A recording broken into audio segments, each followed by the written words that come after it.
It's all locally made, is it? What's that? The 2012 Cosmo. Yes, it is. Good evening, everybody. Thank you for coming. Now, the fact that you're here tonight, it means that all of you have experienced 2012 in varying measures, and you are aware that 2012 is a very significant year. Isn't it interesting that all the doomsday predictions to date have not come true? And now we're coming towards the critical time, 21st December 2012, which is being purported as to be the end of the Mayan calendar. And we see conflicting reports as to what's actually going to happen. And I wonder if any of you have thought about 2013 and what's going to happen. A lot of people in the circles I dwell in actually aren't giving 2013 any thought because they don't know. Now, at the end of the day, all of us are on our individual journey through life. And we go through different levels of awareness. The fact that all of you are here means that you're open and you are seeking and you're looking to learn. Something that seems to be fairly well accepted among spiritual circles is that we are going to go through a very significant change and transition, whatever that means. So, it's about what we individually make of that transition or that journey. And you actually have only 3 choices. There are no more than 3 choices that you've got.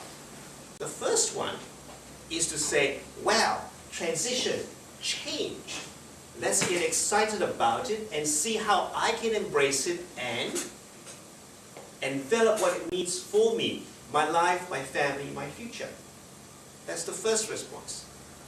The second response is to reject it completely and say, no, I don't believe there's going to be any transformation. Life in my world is going to continue ad infinitum.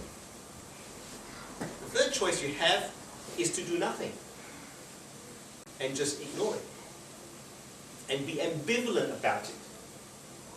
But one thing about ambivalence and ignorance is that it doesn't help you when you've got your head in the sand like an ostrich and there's a tsunami coming. Are you going to talk about the workshops as well? We're going to talk, Sian's going to do a talk on Akashic records and then we'll talk about the workshop. Okay. Yep.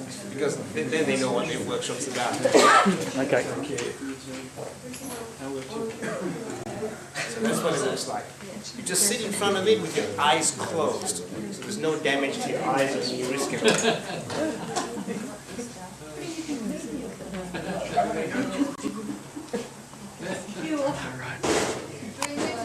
See you, mate. Will we get the effect from here? No, we're not going to turn it on at this point in time.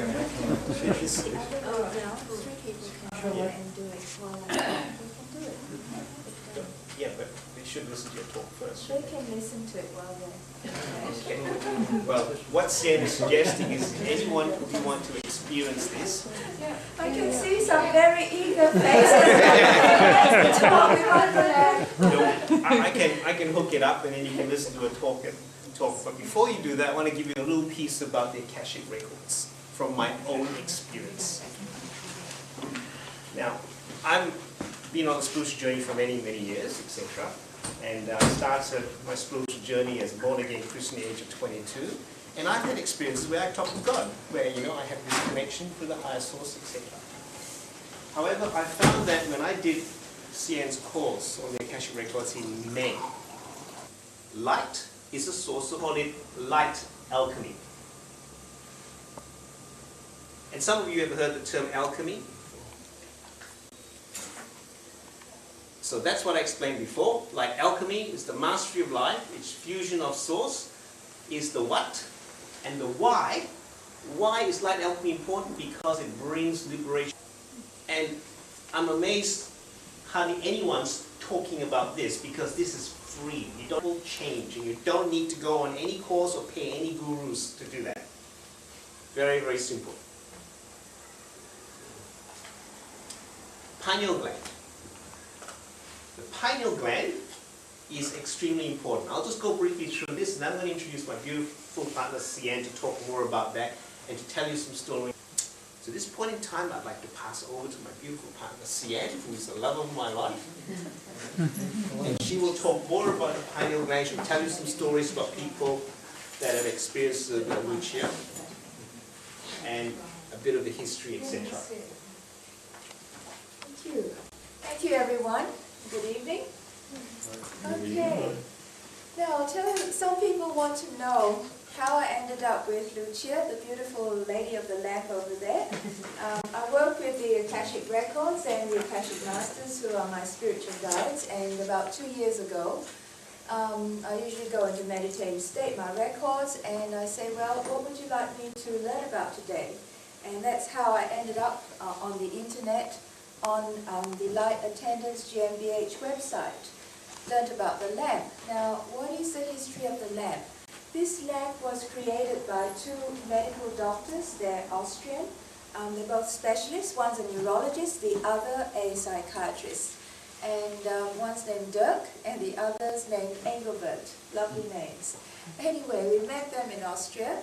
Engelbert, the psychiatrist, had a near-death experience at the age of 7. And I don't know how many of you have had out-of-body near-death experiences, if you just raise your hands here. Okay. Those who haven't, I'm sure you've read books or heard from other people who've had them, and you'll find that an OBE and or MBE completely transforms your life, your outlook, and your perceptions. So that's what happened to Engelbert at age 7.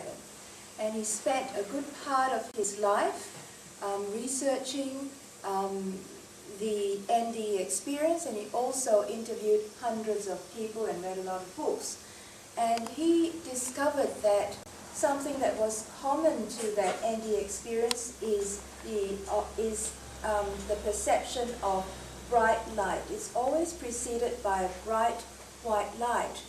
And that's how he got the idea of the lamp.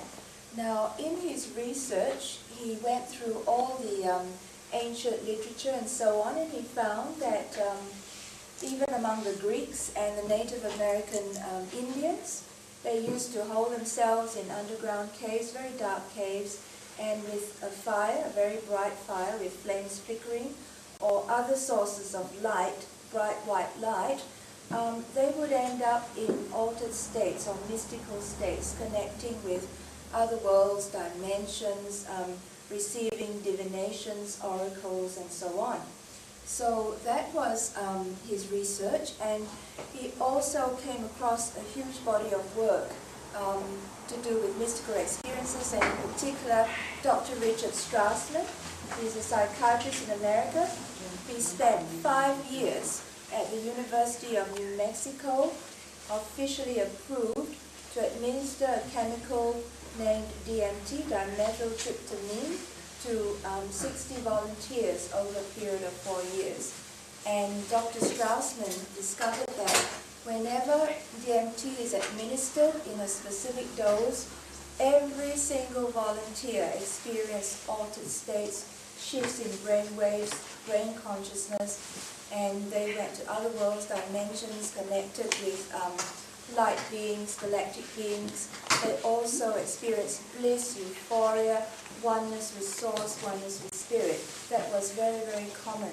And his work is documented in his book, The Spirit Molecule, which has also been made into a movie. You'll be able to find it on YouTube. So if you have a look there, you'll be able to read about his work. They played around with that, and that's how they came up with the programs, through experimentation. And then they also did that on, you know, their wives, their families, friends, just to see what, you know, other people would report back subjectively. Yes.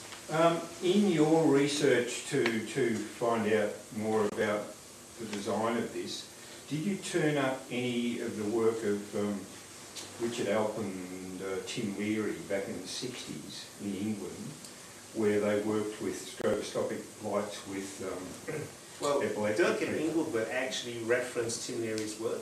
Okay. So they've used his work as a reference for their work here, Right. you know, with the stroboscopic lights, because the lamp has got 8 LEDs, across, and they run in a stroke pattern. Okay. I just want to quickly add, I did a fair bit of research of their work. They were trying to target schizophrenia specifically, and were trying to input the same frequency as the same amplitude and frequency as the alpha wave that the body generates. And we're trying to ask patients to hold the dial that was on their machine, that they could start just below their alpha wave and move up and do it. Nobody, according to their research, could do it. They would all either move it past or they would back it off. And that's not surprising. Now, and that makes me wonder whether, I mean, the theory at the time was that if you added the same amplitude as your alpha wave out of frequency, you'd actually neutralise your alpha wave. So I'm wondering the intensity of this light that's coming into the patient. Has anybody done, you know, the originators, have they done studies to see what they're actually putting in? Well, what they've done is they've wired people up with EEG machine for brainwaves. So you can actually measure the brainwaves and frequency. You can also measure the harmonics that comes through.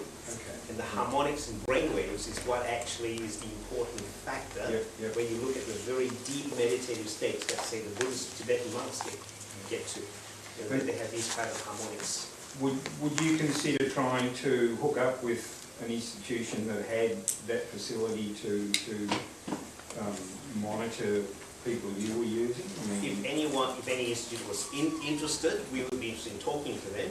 You know, in Australia, this machine is very, very new. Okay. And this is the first place outside Perth, outside our home, that we're talking to people about. Okay. We'll be going to the expos next year, the Mind Body Spirit festivals, you know, to expand interest. We were also going to purchase an EEG machine, a portable one ourselves, one from New Zealand, to wire up people for our own benefit, to see what was actually happening. Okay. Yes. I was interested in the sacred geometry, because sometimes when I've been outside and, you know, looked towards the sun but with my eyes closed and sort of meditated, I often see like maybe something like red lines but very geometrical. Landlords.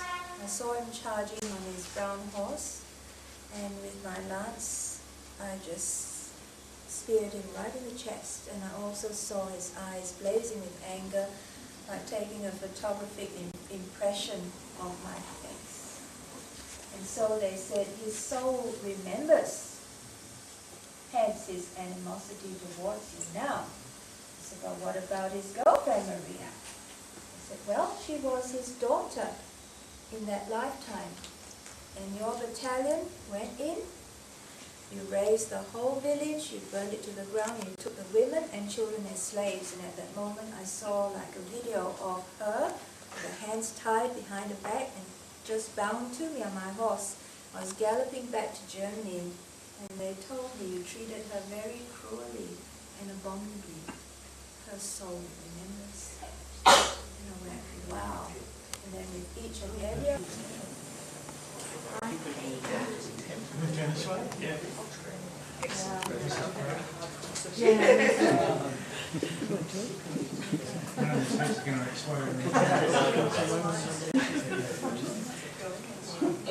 So, what are the Akashic records? From the time of your inception, time you started life, your origin as a soul, and I don't mean in this lifetime, but eons and eons ago. Every word you've ever spoken, every thought you've ever had, every deed, every action, every experience you've had, everything you've ever smelt, tasted, etc. is recorded. Okay, it has been recorded.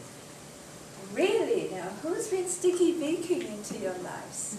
Well, they've been recorded by recording angels. And everything that I just spoke of is recorded in your book of life or book of records. Now,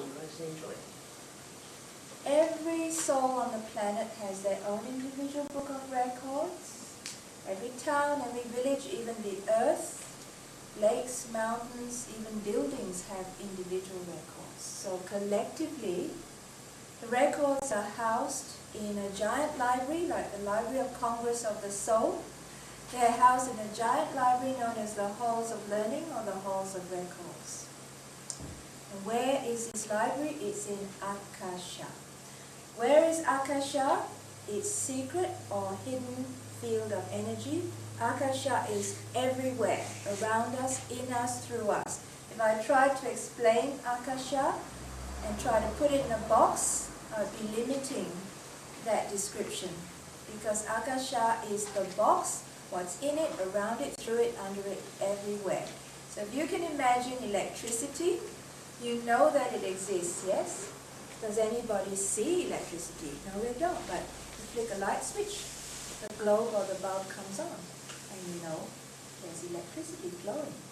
In the same way, if someone were to say to you, where is the World Wide Web? Where is it located? Is it in Germany, in Sydney, Melbourne, London? No, it isn't, but you access emails, you surf the net, you download videos, music, etc., so you know it's there. So in the same way, the Akashic Library and Akasha, it's an invisible field of energy that you can't see. It's out there energetically. It's like the World Wide Web.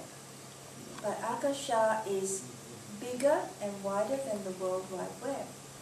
So, if you do have a book of records then, and if it's invisible, and it is in this invisible space and place, can anyone prove that it does exist? If it's invisible, how do we know it exists? We know it exists because it's been known to many cultures, traditions, even religions.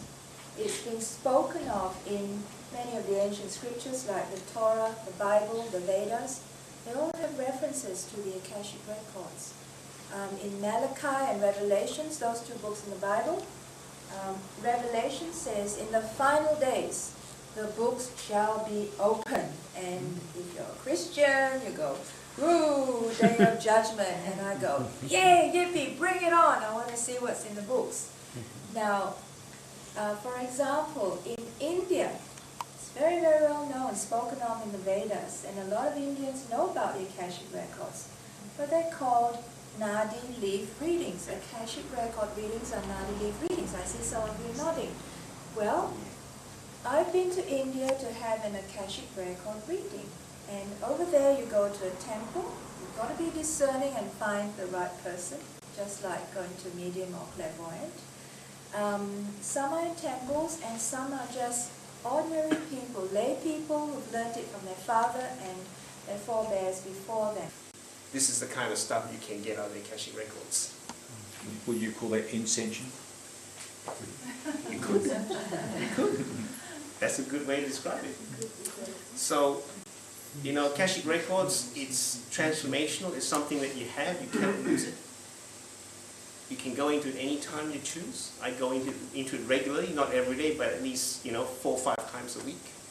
And I write, I record it all. I have a journal of it.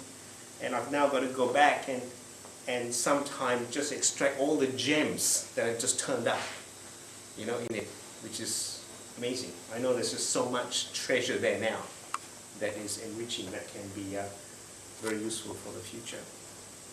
And when you're in a relationship with a significant other, and when both of you do it, it is just amazing, where it can take you. So, over to you guys. All right. That's it,